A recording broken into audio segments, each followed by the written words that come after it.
আসসালামু আলাইকুম রহমতুল্লাহ। উজি প্রেসের সকল সদস্যবৃন্দ সবাইকে অসংখ্য ধন্যবাদ। আপনারা সবসময় আমাদের ভিডিওগুলো দেখেন, ফলো করেন, লাইক দেন। আমাদের সাথে আছেন আঙ্কেল। আঙ্কেল সবসময় ভিডিওগুলা করে।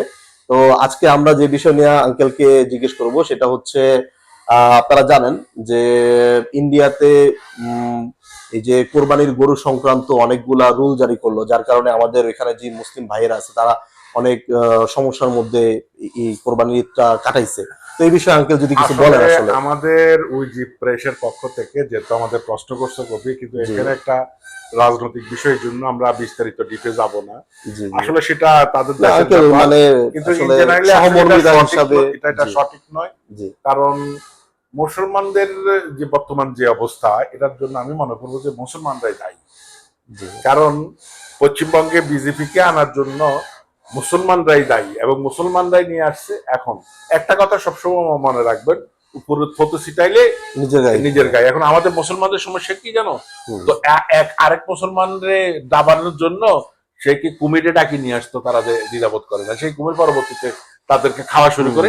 সেটাই হচ্ছে এই কোরবানির ব্যাপার। ওই তো উপমা দিয়ে বুঝাই দিলেন, আসলে মুসলমানরাই তো নিয়ে আসছে এই বিপদটাই না, যার জন্য এমন হইতেছে। আসলে একটা সম্পূর্ণ রাজনীতি, বর্তমান বিশ্ব রাজনীতি।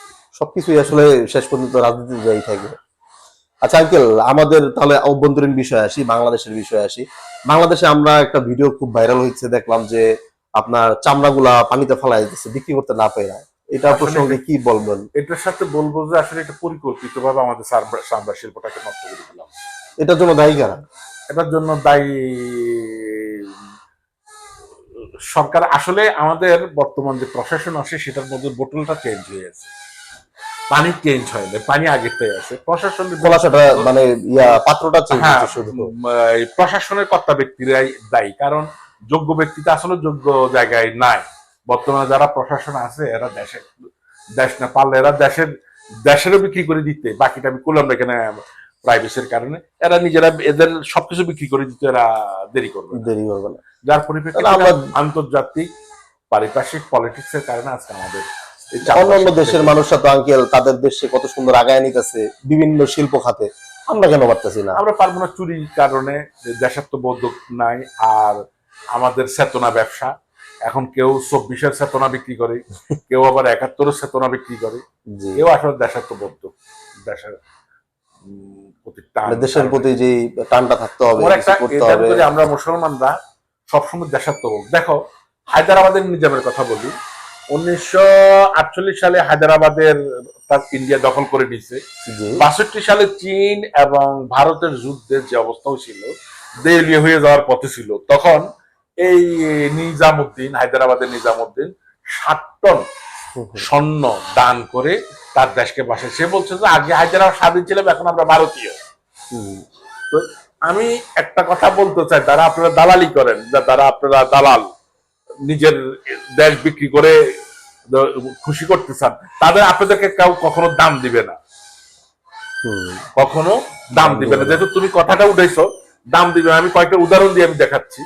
আমরা যারা মুসলমান তারা দেশাত্মবোধ, যদি বাংলাদেশ ভারতের সাথে এক হয়ে যায়, আমরা তখন দেশের জন্য জান দেব, তখন আমরা ভারতের জন্য জান দেব।